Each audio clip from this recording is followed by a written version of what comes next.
dad yahuudaasha mana dareentaan derbigaa dhisaan mar qurada mise aas-aaskii dhaayahan duubiyo qalbigan daal ku aafeeyey daarahaan burburay dabashan ooyeyso dooxaan ilmada soo rogay iyo dodida yeeraysa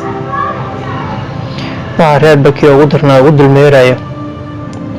ee doqon nocoy iyo dabaal loo dalqaminayo oo diracyadii dalka lahaa loo duleynaayo dirrigii xariiqaan raggii daabadda ahaa ciile waxay daba keena soo sidaan bay soomaalila digweed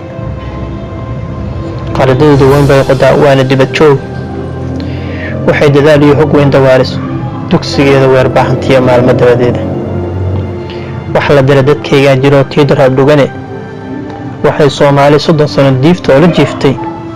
iyo waxay haatan wadaan bay soomaalila digi weyda nifso waxaa tiraadaan awrka diida dhuuxyada dabar laguma jeedeen hadduu daadax kuu yahay waxa dacayga lagu qolaawlaa yuusan kaa didin shinnidow dowlad bay leedahay iyo maamul daahira